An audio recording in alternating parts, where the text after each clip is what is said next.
Danes bomo pogledali, kako lahko varno kupimo rabljen avtomobil. Podrobneje spoznamo Enyaq, še eno Škodo, ki je presenetila z drzno zunanjostjo in notranjostjo. Pogledamo pa tudi celotno električno Peugeotovo paleto.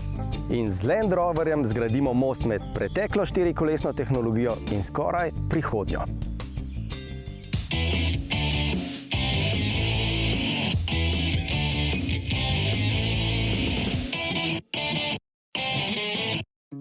Pozdravljeni v avtomobilnosti. V Sloveniji se na leto proda 200 tisoč rabljenih avtomobilov, kar je 3 do 4 več, kot se proda novih. Slednje pomeni, da je trg rabljenih avtomobilov v Sloveniji precej zasičen. V zadnjih letih pa je zelo naraslo tudi število prodajalcev rabljenih avtomobilov. In te prodajalne niso zgolj v vsakem večjem mestu, ampak malo da ne karikiram, v vsaki vasi skoraj 2. Ko se peljemo po kakšni cesti, velikokrat opazimo vrsto oziroma vrste rabljenih avtomobilov, ki čakajo na nove lastnike. To pa še ne pomeni, da je število prodajaln premo sorazmerno s kakovostjo ponudbe rabljenih avtomobilov. Vsaj do zdaj ni bilo. Zdaj pa se očitno tržne zakonitosti že uveljavljajo in boljše prakse se že kažejo kot pozitivne lastnosti na trgu. No, in eno izmed dobrih praks je preverjal tudi Miha in poglejmo, kako do varnega nakupa rabljenega avtomobila. Z nakupom rabljenega avtomobila pa je seveda neposredno povezan strah. Preveč je bilo manipulacij s prevrtenimi kilometri in preveč je bilo obljub, ki niso imele trdne osnove. In zato so se slovenski trgovci, več kot 400 podjetij v Sloveniji se ukvarja s trgovanjem z rabljenimi vozili, prilagodili. In marsikateri od teh trgovcev ponuja avtomobile z napisom preverjeno. Preverjeno rabljeno vozilo z garancijo. Ampak eno je teorija. Poglejmo, kaj se skriva v praksi za takšno štempilko. Preverimo.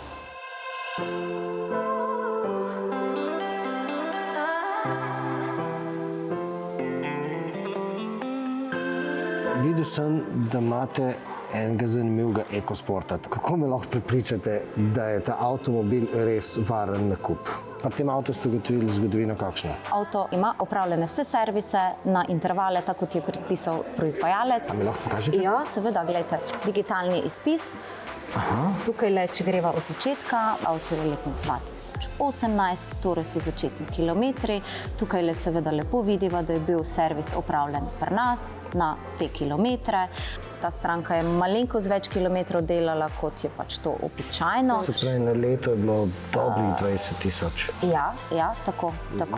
Potem imava še tukaj zgodovino, tako da to je v bistvu nekako naša prva faza oziroma vozilo, ki je bilo pri nas kupljeno, je najlažje preveriti zgodovino. Do zdaj smo mi kupci, v bistvu, ko nas je avtomobil zanimalo, smo pač plačali 10 evrov, dobili od Carfaxa poročilo in to je to. Tega zdaj mi več v resnici ne potrebujemo. Ko ni potrebe potem. Ti digitalni izpisi iz servisa se ne dajo ponarediti. To je dejansko verodostojen dokument. To je dejansko Fordov dokument. To je Fordov dokument, ja. To je digitalni izpis servisa dejansko iz DSR-ja. Tudi če bi recimo mi, ne vem, pozabili servis narediti, pa da bi hoteli za nazaj nekaj, ne moreš. Zato, ker to je dejansko sistem, ki je avtomatično, delovni nalogi so številčeni, datumsko je, to ne moreš ti za nazaj nekaj popravljati. Ne gre drugače. Takšno dokazilo o zgodovini uporabe vozila vam seveda lahko ponudijo le pooblaščeni trgovci za vozila svojih znamk, saj imajo samo oni dostop do ustreznih baz. Še bistveno več pa je primerov, ko trgovec proda vozilo druge znamke. Trgovci namreč avtomobile večinoma kupujejo na različnih avtoborzah v Evropi. Vozila, ki so na prodaj, ponavadi po standardiziranem postopku pregleda neodvisni cenilec, ponavadi je iz nemškega podjetja Dekra. V tem popularnem Dekrinem poročilu pa je zabeleženo točno stanje avtomobila, pa seveda tudi to, ali je bilo vozilo ustrezno servisirano ali ne. Vsekakor je natančen ogled takšnega poročila prva naloga vsakega kupca rabljenega vozila. Ok, vi ste ugotovili, da je avtomobil vreden nakupa in potem ste ga kupili. Kaj ste pa potem naredili? Potem pa smo avto prodali v 100-točkovni pregled, v delavnico. Še en pregled. Še en pregled. Primer številka 1, kaj pogledate? Najprej vizualno, a so kakšne praske, a so kakšne poškodbice, preverimo potem osebno steklo, recimo prednje diske, ploščice, ki se vidijo. a ima rob, a nima roba, a je poškodovan. Tule so diski bliže zamenjani, tudi ploščice, ker se vidi, da ni roba, disk je dejansko nov, frišna zamenjava, tako da imate nove diske in ploščice. Preverimo delovanje vrat. A to pomeni, da laputate z njimi, takole? Tudi. Preverimo, če se verjetno zaprejo. Ta zvok je bil ta prav? Ta prav. Gremo naprej na točko 3. Na hitro že tudi vidiš, a je bilo vozilo barvano, a so kakšne napakice. Kako recimo vidite to, da je bilo barvano? Pod kotom pogledaš, pa vidiš, a je barva lepo narejena, a je stečena, a je pomarančasta, a so smeti noter, ne? To je pol nek pokazatelj, da dejansko je lahko bilo vozilo barvano. Ne? A vi tudi merite v bistvu debelino tlaka? Tudi. Kako pa to delate?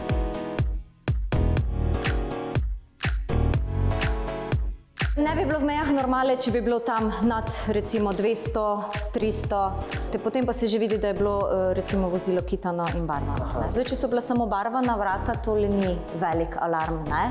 Če pa je kitano bilo celo vozilo, potem pa je že to res alarm. Ne? In potem tudi se dostikrat tako vozilo ne odkupi. Ne? Se pravi, pri motorju, kaj pogledate? V prvi vrsti preverjava tekočine, to je dejansko prvi pokazatelj.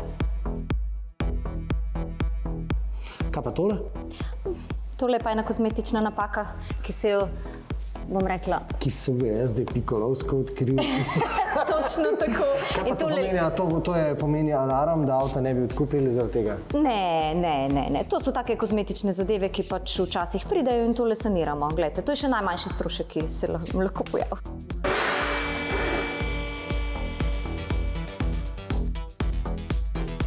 Ok, torej spodaj, kaj dejansko tukaj opazite? V prvi fazi pogledamo pnevmatike. Tukaj, glede na to, da je vozilo 2018-letnik, avto ima 84 000 km prevoženih, bo počasi potrebno zamenjati, ker so še prve pnevmatike, ker je to standardna dimenzija, nekje tam med 70 in 100 evri.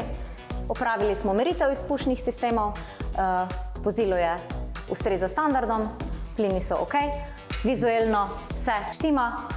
Naj poudarim, da tole vozilo je opremljeno tudi z vlečno napravo, en cukrček pri temle vozilu. Za bicikle tovorne. Tako. Tule lahko še tukaj pogledamo, seveda, a motor kaj masti. Vidite, je vse čisto. Tukaj tudi se pogleda, a je vse izpravno, a je vse štima, tudi kolesa se preverijo, gumice, a je kaj spotrto, a je kaj počeno. To je še vse v redu? To je še vse, odlično. In potem, ko to pogleda, kaj? Avto spustimo, gremo na testno vožnjo. Preverimo zvoke, tresljaje.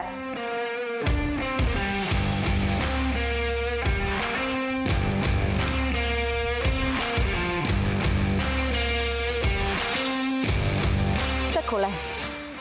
V tem trenutku dam ključe mojemu mehaniku, ki bo opravil tehnični pregled na samem vozilu. To govorijo o teh postavki 73-75%. Točno tako. Ko te vrednosti padejo recimo pod 60%, je to nekako potrebno zamenjava. V praksi pa to recimo tam 10 let 150 000 načeloma zdrži. Dvakratni pregled vozila že sam po sebi odpravlja potrebo po preventivnem pregledu pred nakupom, kupec namreč s tem dobi potrdilo, se pravi uraden, neizpodbiten dokument. Takšno poročilo pa je tudi osnova za varnostni element, ki mu pravimo jamstvo. Ne garancija, ampak jamstvo. Garancija je neka zakonska določeno, bomo rekli pravilo, za katerim mora stati trgovec, proizvajalec, da ima reči, vozilo brezhibno deluje. V nasprotnem primeru ima svoje odgovornosti prodajalec, trgovec, kako popraviti, kako zagotoviti spet brezhibno delovanje. In to je zakonsko jasno določeno. Pričemer jamstvo je pa kritje lahko zelo podobno ali celo isto, glede na jamstvo, ker jamstva se tudi med seboj razlikujejo, ampak to je pa neka prostovoljna pogodbeno razmerje med mano in vami kupcem, ki ga jaz določam v splošnih pogojih. To v bistvu na neki način kupimo neko zavarovanje mi. Dobesedno.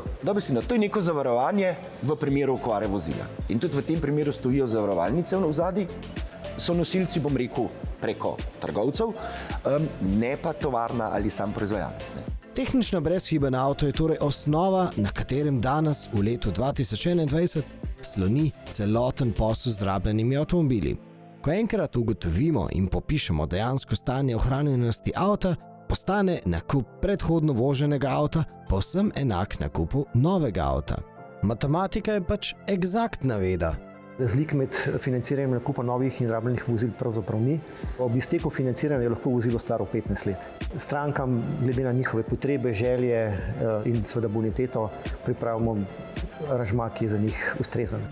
No, a te besede načeloma veljajo še zlasti, če kupujemo pri večjih avtohišah, ki lahko na enem mestu ponudijo več storitev. Zadnji hit tovrstnih trgovcev pa je, da nam ponudijo celo možnost vračila avta, če nam ne ustreza. Pravilo je, da ti lahko zameniš v 30 dneh vozilo, če ne prevoziš več kot 1000 km, za vozilo istega cenovnega ranga ali više.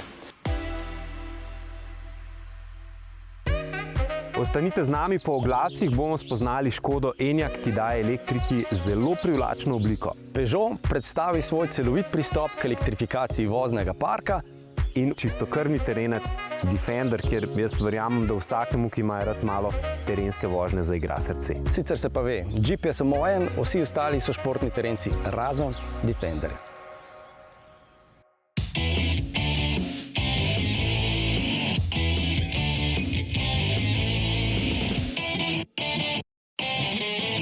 Da smo v zadnjih 10 letih postali avtomobilsko zrel trg, povesta tudi podatka, da je na naših cestah 1,3 milijona osebnih vozil in da se po številu avtomobilov na 1000 prebivalcev umeščamo na 5. mesto v Evropi.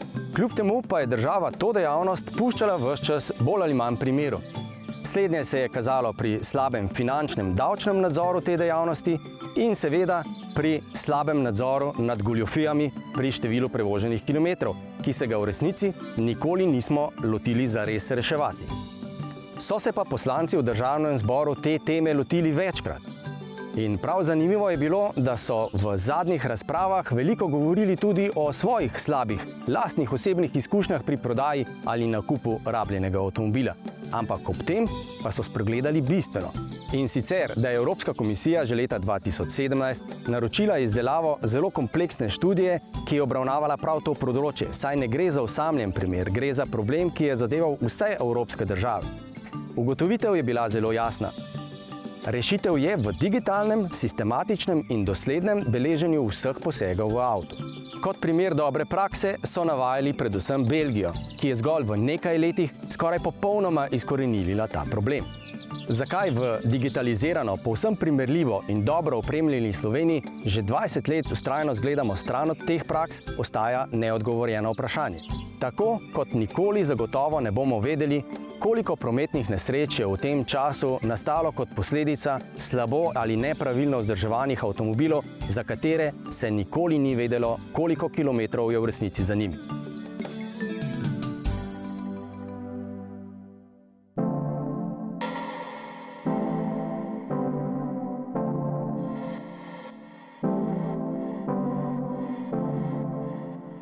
Zdaj je že jasno, da živimo čase, v katerih smo priča največji avtomobilski revoluciji in napredku. Najprej smo doživeli zmanjševanje prostornin motorjev. Potem se je vse sukalo okoli samovozečih avtomobilov, zdaj pa ob vodiku, ki postaja vse pomembnejši, ofenzivo doživljamo z električnimi avtomobili, ki bodo, kot se kaže, nekaj prihodnjih let rdeča nit avtomobilizma. Ko so Čehi predstavili študijo Vision ID, je malo kdo verjel, da bi lahko v podobni obliki nastal serijski avtomobil. A Enyaq se od študije oblikovno ne odmika kaj dosti in zdaj lahko brez težav trdimo, da je Enyaq najlepša kadarkoli narejena Škoda. Čeprav je z zunanjimi merami Enyaq skromnejši kot Octavia, ponuja v notranjosti vsaj toliko prostora kot Škodin največji križanec Kodiaq. Zasluge gredo platformi MB, na kateri stoji tudi Volkswagenov ID.4. Največji razkorak med koncernskima dvojčkoma pa prinaša notranjost. Tu so Čehi brez dvoma premagali nemške oblikovalce. Všečna in prijetna notranjost je nadgrajena s Škodinimi simpli clever rešitvami, ki denimo ob že znanem dežniku v vratih ali strgalu za led prinaša še priročno odlagališče za 2 telefona, od katerih ponuja en tudi indukcijsko polnjenje in pa sredinsko konzolo v 2 ravneh.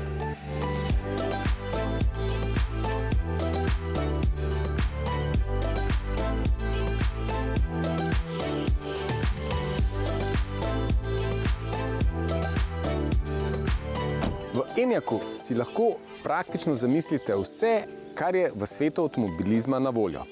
Seveda pa bo to krepko vplivalo na končno ceno avtomobila, ki je lahko tudi 50 ali 60 tisoč evrov.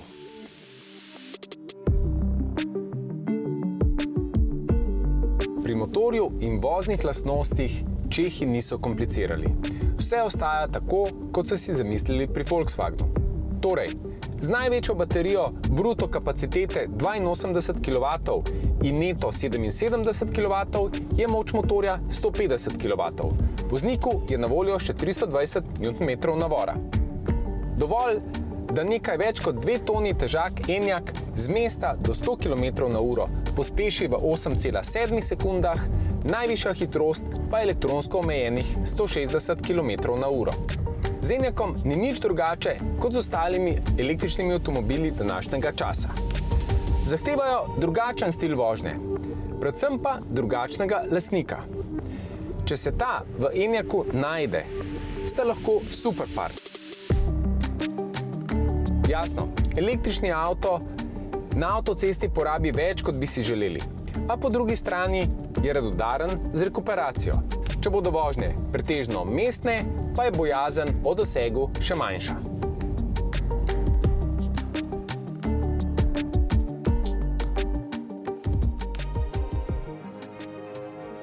Za uspešno sožitje z električnim avtomobilom pa je potrebna tudi ustrezna infrastruktura. Če živite v bloku, boste odvisni zgolj od javnih polnilnic. Če pa stanujete v hiši in si lahko privoščite domačo polnilnico ter polnite z močjo 11 kW, bo povsem prazna baterija brez težav polna čez noč. Na hitri polnilnici, kjer so mogoče hitrosti do 125 kW, pa v manj kot uri. In zaključna misel. Že dolgo se ljudje niso obračali za kakšnim avtomobilom toliko, kot za tole Škodo. O njej pa pravzaprav največ pove to, da ljudje niso spraševali, kakšna Škoda je to, ampak da so se čudili, da je ta avto Škoda.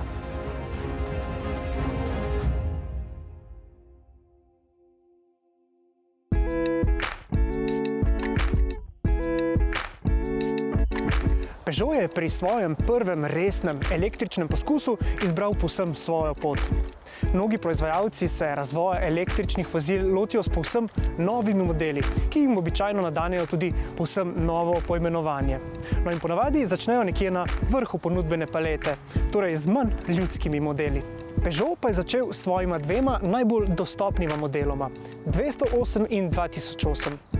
No in ta dva sta na voljo tudi z bencinskimi oziroma celo dizelskimi motorji. Želimo, ponuditi alternativni pogon vozilom, ki vemo, da so več kot po dizajnu in opremi primerna, ravno tako cenovno pozicionirana, dodajamo pa pogon, se pravi, dodajamo to moč izbire sami stranki.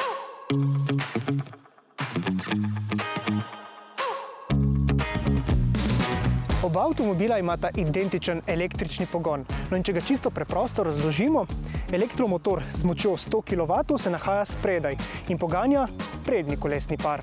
No, baterija pa ima kapaciteto 50 kWh in se nahaja po celotnem dnu vozila. Z enim polnjenjem bomo lahko prevozili približno 340 km v primeru modela E208 in pa 20 km manj v primeru modela E2008, ker je preprosto nekoliko zajetnejši. Je treba tukaj dodati, da so vsa naša vozila serijsko opremljena za toplotno črpalko, kar omogoča še dodaten prihranek in nekje po izračunih tudi do 50 dodatnih kilometrov vožnje, kajti porabi veliko manj energije za določene, termične procese, ki jih pač vozilo potrebuje. Kar pa zadeva same baterije, je le-ta vodno hlajena, kar dodatno omogoča optimalno polnjenje in predvsem pa izrabo, energije, ki je v sami bateriji. Lastnike električnih 2008 in 208 bo razveselilo dejstvo, da njuna prostornost v primerjavi z običajno gnanimi različicami ni prav nič okrnjena. Zahvala gre koncernski modularni platformi.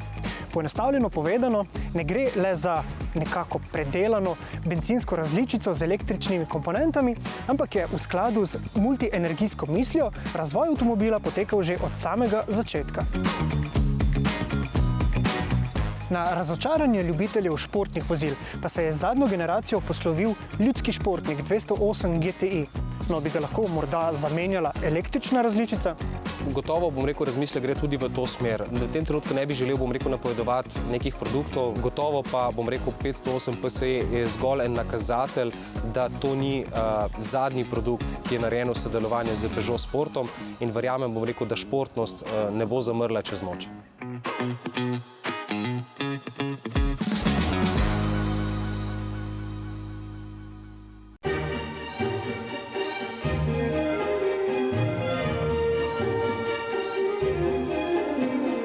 Vozimo se po ulicah Novega mesta z novim oziroma novodobnim Defenderjem. No in tukaj za volanom se počutim povsem sproščeno oziroma udobno, pa čeprav po teh ozkih mestnih ulicah krmarim kar 2,5 toni težko zver. In tudi, če mi pogled nazaj blokira veliko rezervno kolo na zadku, imamo tukaj povsem običajno vzvratno ogledalo, ki ga s preprostim klikom spremenimo v vzvratno kamero. No, seveda morate v zakup vzeti zajetno širino vozila, ampak poglejte tole.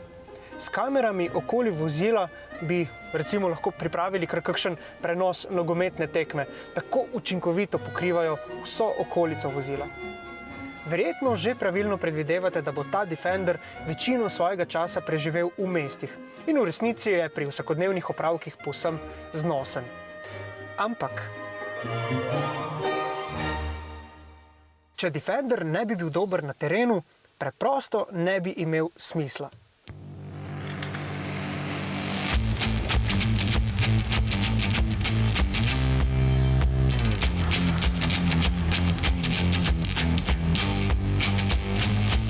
Ste izkušen off-road voznik? Ne skrbite, če je odgovor ne. Defender nove dobe je tako dober terenec, da še tako neizkušenega voznika spremeni v off-road eksperta.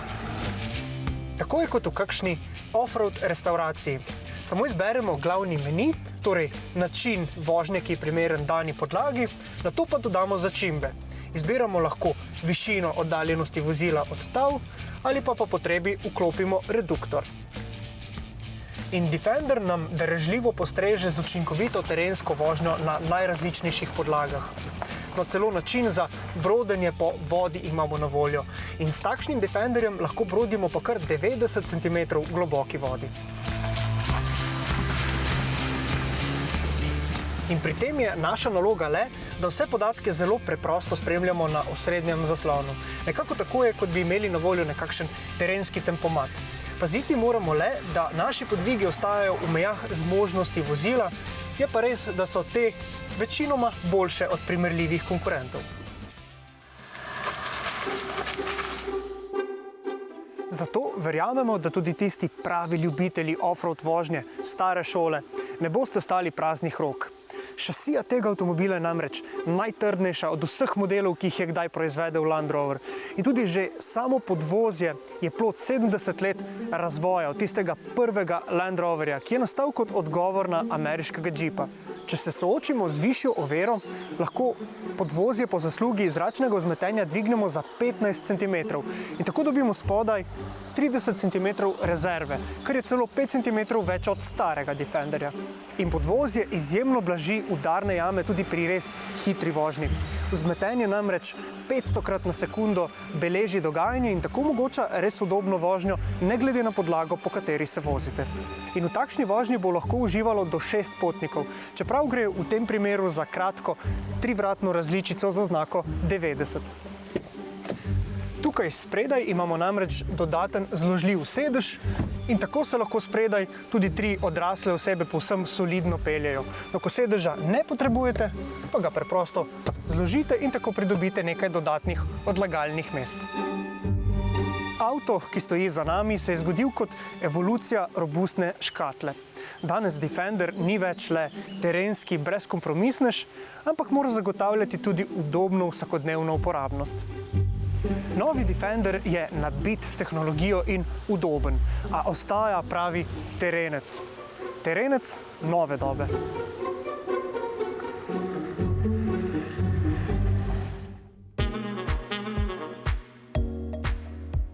Naš avtomobilski trg je bil očitno tako podhranjen v preteklosti, da je šele zdaj prišlo do zasičenosti. In s tem, ko je prišlo več ponudnikov, več ponudbe, je prišlo do tega, da se trg začne sam očiščevati. Kar pomeni, da ko je na trgu veliko rabljenih avtomobilov, morda celo preveč, in ko je na trgu veliko prodajalcev rabljenih avtomobilov, morda celo preveč, začne trg delovati in za kupca se je treba bolj potruditi z boljšo ponudbo, z več garancije. In tisti, ki bodo imeli zares dobro storitev, višje garancije, bolj prijazno osebje, boljšo kavo, bodo bolje pripravljeni na čase, ki prihajajo. In prihajajo časi, ko dobra kava vsekakor ne bo več dovolj. Zato, ker se bo temeljito spremenilo lastništvo avtomobila. Ne bomo več želeli biti lastniki avtomobila, želeli ga bomo samo uporabljati. In prav to bo močno spremenilo tudi celoten trg rabljenih avtomobilov. Preživeli bojo samo tisti, ki bodo ponujali celotno storitev. Tako bodo morali poleg prodaje in rentanja vozila prevzeti tudi vse druge storitve oziroma stroške, ki jih imamo običajno z avtomobilom. In te paketi bodo podobni tem, ki jih zdaj že poznamo pri nekaterih novih vozilih, kjer plačaš mesečni znesek, prodajalec pa poskrbi za zimske pnevmatike, za servise, vas o tem sproti obvešča, ampak to je že v tem mesečnem strošku. To, kar ves čas o avtomobilnosti govorimo, tako kot recimo pri modernem odnosu z teleoperaterjem, tudi v modernem odnosu z svojim operaterjem mobilnosti po cesti, boš predvidel nek strošek 200-300 evrov na mesec in se ne boš ukvarjal več s tem, kaj vse avto od servisa in vzdrževanja potrebuje. In tudi, kakšne garancije je imel pred tem. No, mi se vidimo spet naslednji teden, vmes pa lahko skočite na rtvslo.si poševnica avtomobilnost in pa nas spremljate na našem YouTubeu, Facebooku in Instagramu. Lepo se imejte.